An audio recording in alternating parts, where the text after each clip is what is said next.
Salut, c'est Matt de Abricot Vlog. De couleurs différentes, je trouvais ça sympa. Et donc j'ai payé ça, l'orchidée, j'ai payé 5 euros. Enfin, au total, j'en ai eu pour 14 euros. Mais ouais, c'est joli, hein.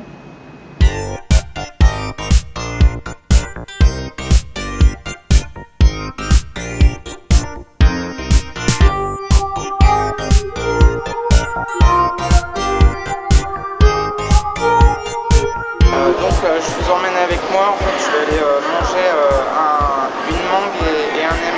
Une mangue et des nems. Je vais aller manger une mangue et des nems et je vous emmène avec moi.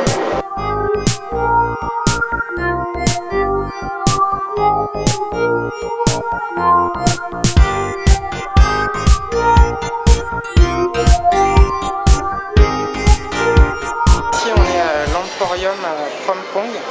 Et donc je vais aller manger une mangue au food court qui se trouve au 4e étage. Je viens très souvent ici et c'est la première fois qu'ils sont en rupture de stock de mangue. Donc je voulais vous montrer ça, mais ce sera un autre jour. Et maintenant je vais aller manger des nems et je vais vous emmener avec moi. C'est juste à côté en fait. Pour manger ici en fait on vous donne une carte à l'entrée, une carte comme ça. Et vous créditez de l'argent dessus, en fait vous mettez 200, 300, enfin même avec 100 vous pouvez manger, mais vous pouvez créditer ce que vous voulez. Et après quand vous ressortez, vous donnez votre carte et on vous donne en fait ce qui reste sur la carte. Et donc je peux vous montrer un peu le food court, à quoi ça ressemble. C'est plein de tables en fait, avec des cuisines. Et puis il y a plein de choses différentes.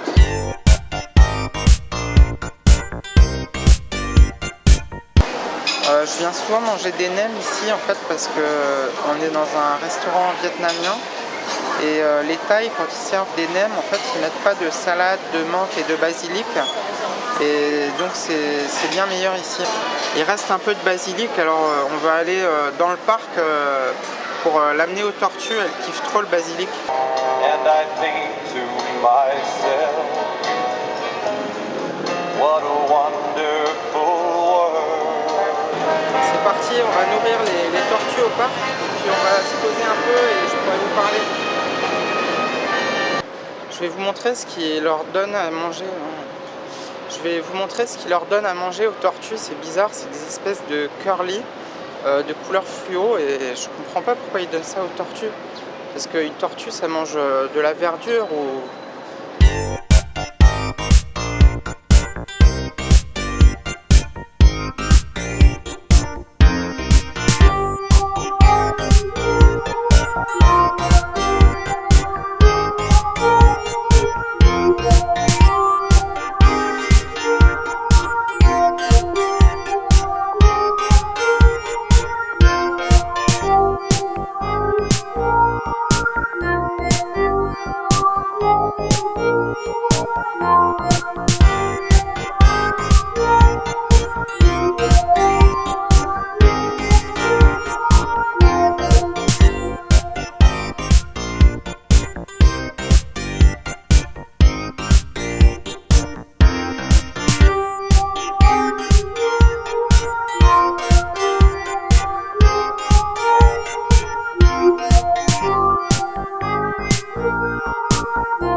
Je vais vous expliquer en fait comment je suis arrivé à Bangkok. Donc en fait il y a ma mère et ma tante qui allaient au Laos et donc elles passaient par Bangkok pour l'aéroport et donc quand j'ai appris qu'elles partaient au Laos, j'ai dit ah ouais mais je viens avec vous. Et je suis arrivé ici en fait je connaissais rien, j'avais même pas lu un guide du routard, un Lonely Planet, rien du tout. Je suis arrivé et puis j'ai tout découvert sur place en fait. Et ça m'a pas forcément plu dès le départ. J'ai trouvé ça, disons, la ville un petit peu sale, mais en même temps, les gens étaient tellement gentils. Et en fait, c'est pas tout de suite que j'ai décidé d'habiter à Bangkok, c'est à peu près 1 an plus tard. Je me suis dit, en fait, je vais venir 2 mois. Je vais venir 2 mois en fait en visa touriste, et je vais voir ce que ça donne, voir si vraiment je veux y habiter ou pas. Et donc je suis resté ici pendant 2 mois, et au moment de prendre l'avion, en fait, 1 heure avant de prendre le taxi pour aller à l'aéroport, je me suis demandé en fait pourquoi je partais, et j'ai calculé en fait qu'en restant ici j'économisais 500 €, donc un aller-retour pour aller chercher mes affaires, sachant qu'en plus j'avais des vêtements, je pouvais en acheter ici, j'avais déjà mon appareil photo, j'avais déjà mon ordinateur portable, donc en fait j'avais pas vraiment besoin de revenir, et donc j'ai jamais pris mon vol de retour en fait.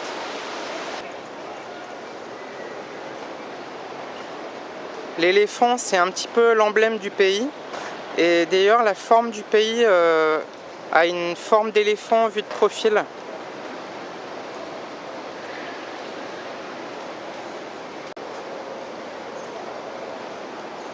La Thaïlande, c'est à peu près la même superficie que la France, et c'est le même nombre d'habitants. Et donc ça représente à peu près 1% de la population mondiale. C'est à peu près 1% de la surface de la Terre.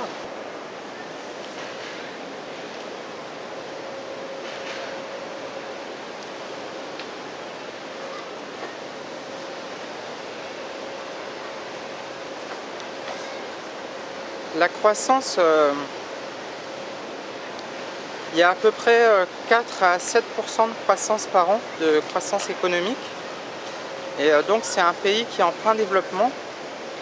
Et Bangkok, je trouve que ça ressemble un petit peu à New York dans les années 80. C'est une ville en pleine effervescence. Il y a des tours qui poussent de partout. Bangkok, c'est la 3e ville la plus visitée au monde après Londres et Paris. En tout cas en ce qui concerne l'aéroport, parce que je pense qu'il y a pas mal de gens qui ne s'arrêtent pas à Bangkok. L'aéroport a été terminé il y a 6 ans, et en fait il sature déjà, il y a trop de trafic. Donc ils ont réouvert l'ancien aéroport pour mettre les vols intérieurs, enfin surtout les vols low cost en fait. Il y a un truc qui est particulièrement appréciable, je trouve, à Bangkok, c'est la quasi-absence d'insécurité.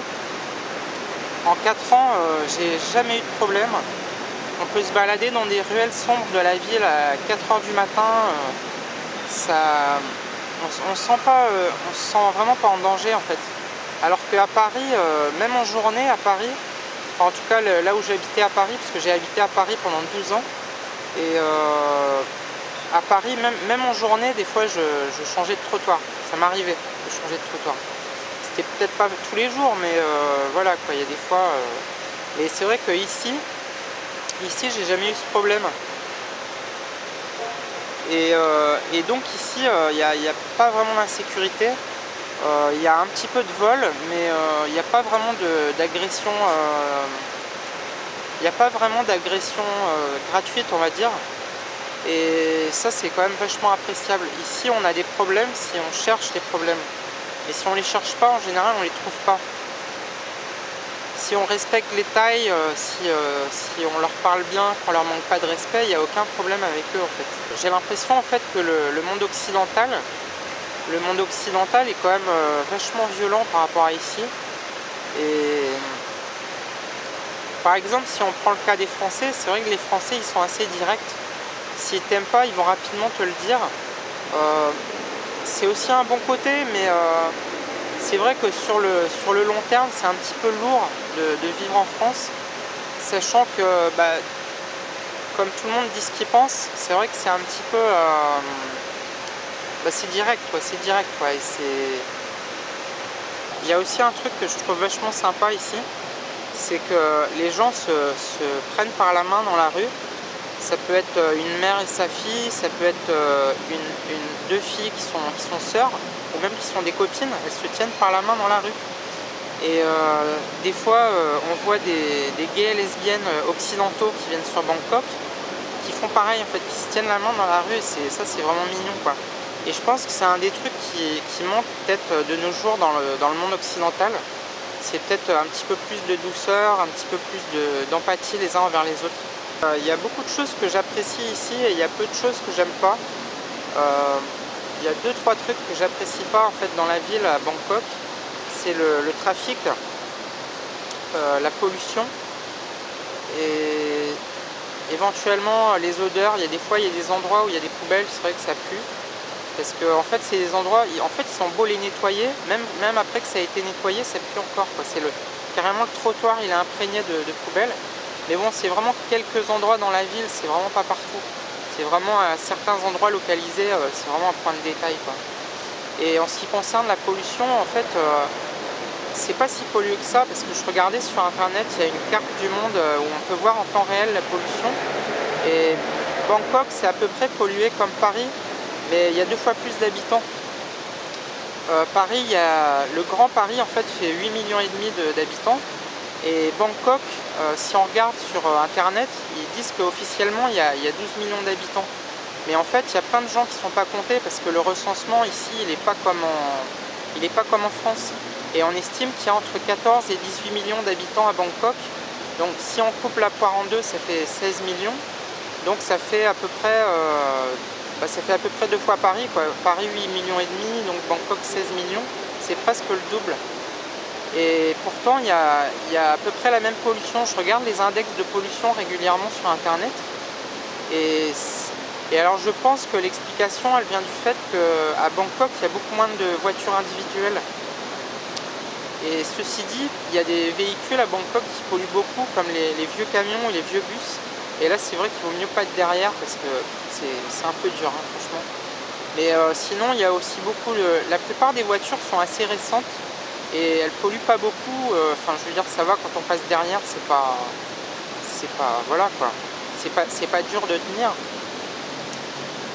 Maintenant, c'est vrai que je crois qu'en fait que le problème en fait le plus emmerdant à Bangkok, c'est sûrement le trafic. C'est-à-dire qu'aux heures de pointe, à peu près entre 16h et 22h, c'est vraiment dur de circuler au centre.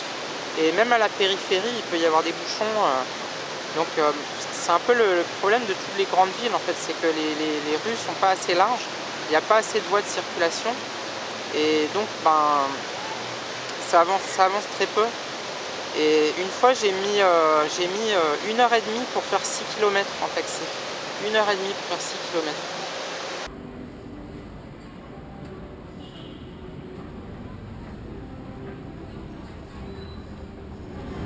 J'ai une carte lapin adulte, je vais vous la montrer. C'est la carte pour prendre le métro. Elle se recharge et c'est d'éviter à chaque fois qu'on sort du métro.